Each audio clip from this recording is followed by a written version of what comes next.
Welcome back. Sorry, the last video ran out of time. I can only record 15 minutes at a time. So I'm going to go through again the withdraw a student. So we're going to type in a new student here, Joe's brother, his date of birth, his current learning aim. So this learner is working on a functional skills maths qualification at level 1, and this learner does not have a TA funded by Learning Support.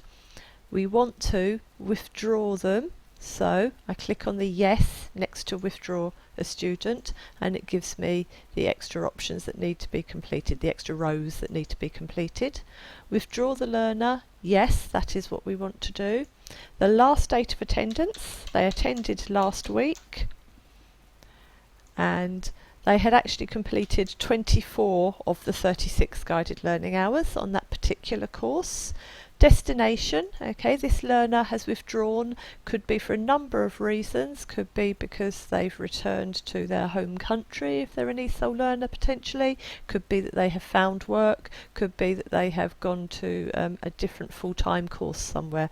So this learner, I'm actually going to say, has gone on to further education. If we have any further information that we could record, we could type that in plumbing course at South Kent College or whatever else. The learner e-signature is not required for withdrawing, only for making a name transfer, as I mentioned before. So that is all that I would need to record for this learner to be withdrawn. Okay, so I'm going to hide that one, and I'm going to talk about this new thing called recording a break in learning, which we haven't used previously. So if we want to record a break in learning for a learner, we click on yes. Now, a break in learning differs from withdrawing a student because it's a negotiated break. The learner and the student have had a conversation, and the learner says that they need to have a break for a number of reasons which I'll go through, but they do intend to return to the course. That's the important thing. The break could be a year long. It may be that something drastic has happened and they need to go somewhere, or they have a promotion at work, they're doing a secondment for a year, but they still intend to return. The difference between that and the learner withdrawing is the learner withdrawing, they've just vanished, we've not been able to contact them, we don't know where they have gone. If the learner is literally just going on holiday for 3 or 4 weeks and we know that they're coming back after a longer holiday, don't record a break in learning, just literally put them as on holiday on the register or on their tracking sheet for those few weeks. If we record a break in learning, we have to re-enroll the learner again onto the same aim when they come back. So a break in learning is different to just missing a few weeks for an extended holiday or something. Okay, so recording a break in learning, is that what we want to do? Yes.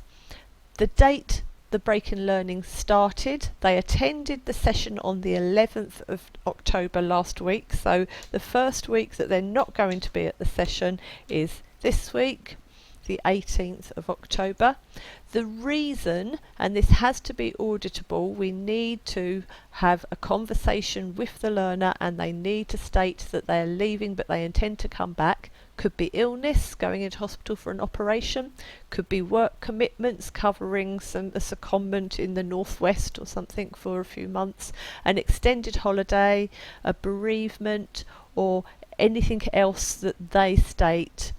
If we put other, we would need to record what in there. So I'm going to select illness for this particular example, and I'm going to say having an operation to return in 5 months. Okay, and that will also prompt us to contact the learner in 5 months to have a conversation about when they actually intend to return, etc. Okay, so that is your break in learning.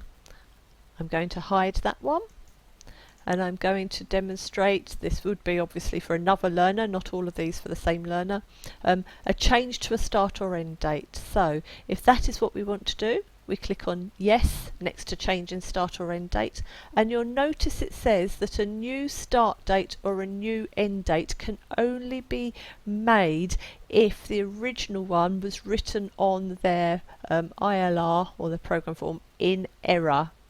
So only for errors. We cannot change a start date or bring forward or extend an end date just to fit in with what we want. So obviously if it's a new start date for an error or it's a new end date for an error, you would just type in what the correct dates should be, and you can put a comment there to explain why what the error was, the initial error. Okay, so that's now shown you how and what we need to complete for each of these potential things we might want to change about our learners. As I said before, you can submit information for 10 learners at a time on one spreadsheet by just clicking on the tabs along the bottom. And if we go to the very last tab, Notes, I'll just demonstrate. If we click on the yes next to complete learning aim, it gives us comments and notes about what we should be typing into each of those boxes and why. Some examples. If I hide that one and click on the yes next to make an aim transfer on this notes tab, again we've got examples and information about what we should be typing on there. Again, I can hide that one. Change to start end date, yes. Again, we just have information and notes to support us to make sure that we understand exactly what we should be putting on to every row. Okay, I'm just going to go back to learner number 1. As I said before, we need to complete this in a timely manner. As the tutor, you know when any changes are happening to the learners in your class. You need to capture that information on these forms as soon as possible, within hopefully a week or 2. Send that information to your manager, who will validate that everything is correct on there.